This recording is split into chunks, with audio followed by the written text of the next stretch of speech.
ঘর পরিষ্কার করতে গিয়ে সাপের ছোবলে এক বৃদ্ধার মৃত্যুর ঘটনায় চাঞ্চল্য ছড়িয়েছে রায়গঞ্জের বড় বড়ুয়া এলাকায়। ঘটনার তদন্ত শুরু করেছে পুলিশ।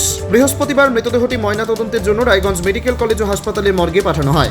পরিবার সূত্রে জানা গিয়েছে, মৃতার নাম পুষ্পা সরকার, বয়স 60 বছর। তিনি রায়গঞ্জের বড় বড়ুয়া এলাকার বাসিন্দা। পরিবারের দাবি, বুধবার ঘর পরিষ্কার করার সময় একটি বস্তা সরাতে গেলে সেখানে লুকিয়ে থাকা একটি সাপ তার হাতে ছোবল মারে। পরিবারের সদস্যরা দ্রুত তাকে উদ্ধার করে রায়গঞ্জ মেডিকেল কলেজ ও হাসপাতালে নিয়ে যান। সেখানে চিকিৎসাধীন অবস্থায় তার মৃত্যু হয়। মৃতার জামাই গোপাল রাহা জানান, সাপের ছোবল মারার পরপরই তাকে হাসপাতালে ভর্তি করা হলেও চিকিৎসকদের সমস্ত চেষ্টা সত্ত্বেও শেষ পর্যন্ত তাকে বাঁচানো সম্ভব হয়নি। তিনি আর কি জানিয়েছেন শুনুন। আপনার নাম? গোপাল রাহা। কে মারা গেছে? আমার মাসি গেছে। কি নাম ওর? পুষ্পা সরকার। বয়স কত? ওই 60। কিভাবে মারা গেল?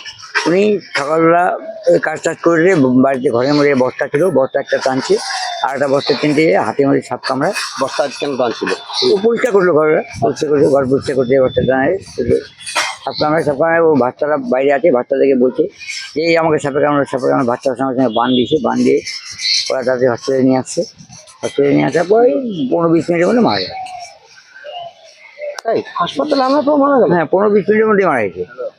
টাইমে ওখানে আমরা টাইমই নিই 10 মিনিটের মধ্যে, ওখানে সঙ্গে সঙ্গে নিয়ে আছে 20 মিনিটের মধ্যে এখানে ঢুকছি, 15-20 মিনিটের মধ্যে মারা গেছে। কি সাপ জানতে পেরেছিলেন? হ্যাঁ, অনেক খোঁড়াখুড়ি করছি, সব টাকা পাওয়া যায়নি। হাসপাতাল কিছু জানালো কি সাপ হতে পারে? না, সব আমরা দেখি নাই তো কি করে বলবো এখন। হাসপাতালও বলতে পারে? হ্যাঁ, হাতে দাগ আছে, এমনি সাপের ইয়েও ছিল, দাঁতও ছিল। আচ্ছা, এলাকায় তো শোকের ছায়া। হ্যাঁ, পুরো সবাই অনেক, এদের গোষ্ঠী তো বিশাল বড়, সবাই এখন কান্নাকাটি। বাড়িতে কেউ নাই? বাড়িতেও কেউ নেই।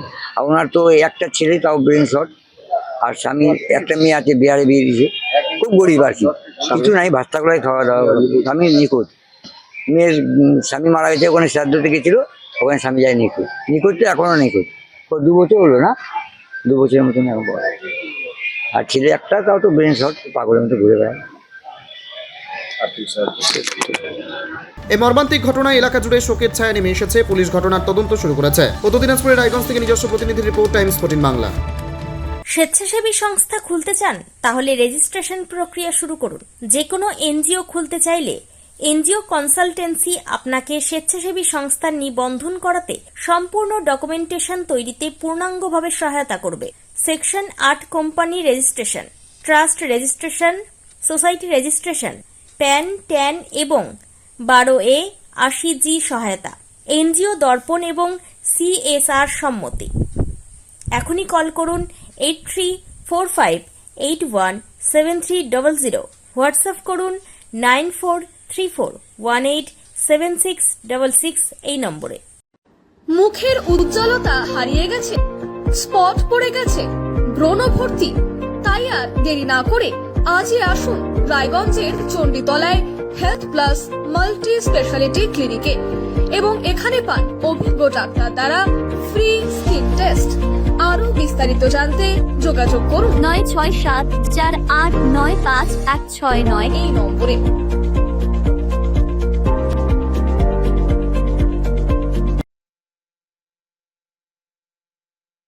আজ তোমার বিয়ে সাজলো নতুন সাজে।